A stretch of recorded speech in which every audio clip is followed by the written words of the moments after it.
जय सिया राम। मैं आचार्य राजेश श्री राम जन्मभूमि अयोध्या से। प्रिय दर्शकों, भोग विलास, ऐश्वर्य, प्रेम सुख, दाम्पत्य सुख, जीवन में समस्त भौतिक सुख सुविधाओं, गीत कला संगीत, सौंदर्य, आकर्षण आदि के कारक ग्रह दैत्य गुरु शुक्राचार्य 31 जुलाई की दोपहर में 2:40 पर अपनी वर्तमान जल तत्वीय राशि कर्क राशि को छोड़ करके अग्नि तत्वीय राशि और ग्रहों के राजा सूर्य की सिंह राशि पर गोचर कर जाएंगे, जहां पर वो 25 अगस्त तक विराजमान रहेंगे। शुक्र सुख के कारक हैं, समस्त प्रकार के सुख देते हैं, दुख देना इनका काम नहीं है। लेकिन शुक्र द्वारा प्रदत्त भोग विलास और सुख के कारण, उसके अत्यधिक उपभोग के कारण हम अपने लिए परेशानियां आमंत्रित कर लेते हैं। शुक्र की इस गोचर पर जब शनि की दृष्टि पड़ेगी और मंगल की दृष्टि पड़ेगी तो इसकी संभावना प्रबल हो जाती है।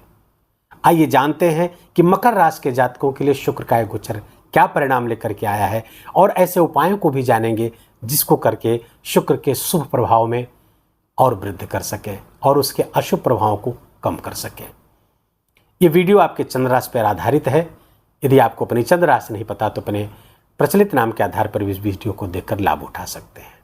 मकर राशि के जातकों के लिए शुक्र का गोचर उनके 6ठे स्थान पर हो रहा है। शुक्र मकर राशि के जातकों के लिए दशम पति है, पंचम पति है, राजयोग कारक हैं। लेकिन यहाँ पर 6ठे जब जाएंगे तो समस्या पैदा करेंगे। कहाँ से समस्या पैदा कर सकते हैं? पहले तो आप सकारात्मक परिणाम जान लें कि यहाँ पर सरकारी क्षेत्र से सफलता दिला सकते हैं आपको।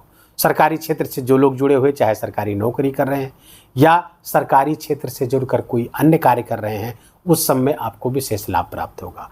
धन वृद्धि होती हुई दिख रही है, संचित कोष में वृद्धि होती हुई दिख रही है, घर में कुछ मांगलिक कार्यक्रम होते हुए दिख रहे हैं, बड़े धन का आवागमन होता हुआ दिख रहा है। लेकिन यदि आप विद्यार्थी हैं तो आपके लिए अच्छा नहीं है। आपका मन भटक सकता है, भटकाव में आ सकता है। जो विद्यार्थी हैं, किशोरावस्था में हैं, तो प्रेम आदि के चक्कर में पड़कर आप अपनी लुटिया डुबो सकते हैं। आपको इस बीच बहुत सावधान रहना है, केवल अपनी पढ़ाई पर फोकस करना है।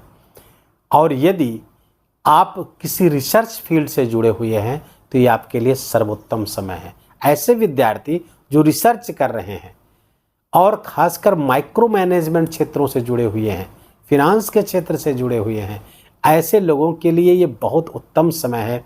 रिसर्च में ऐसी ऐसी बातें आप लेकर के सामने आएंगे जिससे आपके गाइड बहुत प्रसन्न हो जाएंगे। तो रिसर्च क्षेत्र से जुड़े हुए विद्यार्थियों के लिए बहुत अच्छा है। अब प्रेम जीवन में जो लोग हैं, जो पहले से रिलेशनशिप में किसी हैं, तो यहाँ पर थोड़ी प्रॉब्लम होती हुई दिख रही है। सूर्य के साथ शुक्र गोचर करेंगे कुछ समय तक, उसके बाद शुक्र सूर्य के भी नक्षत्र पर आएंगे, तो ये सब समय अच्छा नहीं है। केतु के नक्षत्र पर भी रहेंगे तो प्रेम जीवन के लिए अच्छा नहीं है, वहाँ पर समस्या आती हुई दिख रही है। स्वास्थ्य का आपको ध्यान रखना होगा। अष्टम शुक्र यहाँ पर स्वास्थ्य संबंधी समस्या दे सकता है। एब्डोमेन से नीचे अर्थात पेट से नीचे की पार्ट्स में कुछ रोग हो सकते हैं, गुप्त रोग हो सकते हैं। पेट संबंधी कुछ गंभीर रोग भी यहाँ पर होते हुए दिख रहे हैं। तो थोड़ा सा, सबके साथ ऐसा नहीं होगा, लेकिन जिनके साथ हो तुरंत ही डॉक्टर के पास जाएं और उचित चिकित्सा इसका कराइए। जीवन साथी और प्रेमी के साथ मैंने प्रारंभ में बताया संबंध अच्छा नहीं रहेगा। जीवन साथी के साथ भी संबंध यहाँ पे गड़बड़ हो सकता है और उसके कारण आपका उच्छृंखलपना होगा। क्यों होगा, अभी जानिए। यहाँ पर शनि की दृष्टि पड़ रही है जो शुक्र को दूषित कर रही है। शुक्र जब दूषित होता है तो चारित्रिक पतन कराता है। यहाँ पर शनि की दृष्टि से शुक्र दूषित हो रहा है। अगर आपकी कुंडली में ऐसी स्थिति नहीं है तो आपको बहुत डरने की जरूरत नहीं है, लेकिन अगर कुंडली में भी इसी तरह कुछ योग बना हुआ है तब आप बहुत सावधान रहिए। और अगर ऐसा हुआ तो समस्याएं गहरी हो सकती हैं, क्योंकि यहाँ पर राजा के घर पे हैं। यहाँ पे राजा के घर में बैठकर कुछ गलत आप नहीं कर सकते, समस्या पैदा हो जाएगी, दंडित हो जाएंगे आप। दूसरे, मंगल की भी दृष्टि पड़ रही। मंगल पंचम से गोचर करते हुए चौथी दृष्टि से शुक्र को दूषित करेगा। ऊर्जा उत्साह तो संचरित करेगा शुक्र में, बहुत अच्छी बात है, लेकिन साहस का भी संचार करेगा। और शुक्र जब साहसी होता है और तब जब वो शनि की दृष्टि से विषाक्त है तो समस्या हो जाएगी और इसी में ही चारित्रिक पतन की संभावना बन जाती है। वो हमारी चाहे बहन बेटियां हों, चाहे हमारे भाई हों, सबके ऊपर समान रूप से लागू होता है। आप अपनी मर्यादाओं को लांघे मत, क्योंकि ऐसा शुक्र मर्यादाओं को लांघने में देरी नहीं लगाता। ये शुक्र नीचाभिलाषी भी है, क्योंकि अपनी नीच राशि कन्या राशि की तरफ बढ़ रहा है यहाँ से। तो यहाँ पर थोड़ा सा आपको सावधान रहने की आवश्यकता रहेगी। अब आइए थोड़ी सी और सूक्ष्मता की ओर बढ़ते हैं।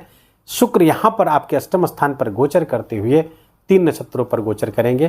पहला है मघा, दूसरा पूर्वा फाल्गुनी, तीसरा उत्तरा फाल्गुनी। पूर्वा फाल्गुनी नक्षत्र केतु का नक्षत्र है। केतु आपके भाग्य स्थान पर गोचर कर रहे हैं। भाग्य के प्रति महत्वाकांक्षा, भाग्य के प्रति विकलता आपकी बढ़ाए हुई है। शुक्र जब वहां पर जाएंगे तो भाग्य से बहुत सारे काम बनते हुए दिख रहे हैं। खासकर राजकीय कार्य या शिक्षा से संबंधित कोई काम रुका हुआ था तो वो आपके लिए विशेष फायदेमंद हो सकता है। इस बीच थोड़ा सा स्पिरिचुअलिटी की तरफ आपकी रुचि बढ़ सकती है। शुक्र का झुकाव यहाँ पर स्पिरिचुअलिटी, अध्यात्म, धर्म की तरफ भी 11 अगस्त तक रहेगा। मघा नक्षत्र पर जब तक शुक्र गोचर करेंगे। 11 अगस्त से 22 अगस्त तक पूर्व फाल्गुनी नक्षत्र पर गोचर करेंगे। शुक्र का स्वयं का नक्षत्र है। शुक्र यहाँ पर बल प्राप्त करेंगे। मंगल और शनि की दृष्टि थोड़ा दूषित भी हैं। इसी बीच आपके चारित्रिक पतन की संभावना बन सकती है, यहाँ पर सावधान रहें।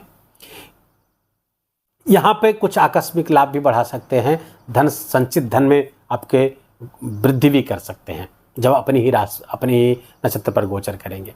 22 अगस्त के बाद में 2 सितंबर तक उत्तरा फाल्गुनी नक्षत्र पर गोचर करेंगे। ये सूर्य का नक्षत्र है और सूर्य वर्तमान में शुक्र के साथ ही गोचर करेंगे। उस समय 22 अगस्त से लेकर 2 सितंबर तो सूर्य की ऊर्जा से शुक्र यहाँ भरे रहेंगे। क्रिएटिविटी आपकी शानदार होगी। फलतः आप यदि संगीत, खासकर गायन से अगर आप जुड़े हुए हैं तो विशेष लाभ यहाँ पर होते हुए दिख रहा है। शुक्र के जो नकारात्मक प्रभाव है उसकी मैंने चर्चा की है। उन सब से बचने के लिए देखिए, चरित्र पर आपको बहुत अंकुश लगाकर मकर राशि के जातकों को रखना है। स्वास्थ्य संबंधी समस्याएं बिल्कुल होती हुई दिख रही हैं। इन सब चीज़ों का आपको ध्यान रखना है। उपाय क्या करें? उपाय, शिवलिंग पर दही में शक्कर मिला करके आप चढ़ाइए, ओम नमः शिवाय का जप करिए। दूसरी बात, यहां पर विवेक का साथ होना इस कालखंड के दौरान बहुत आवश्यक है और लक्ष्मी की भी कृपा बनी रहे।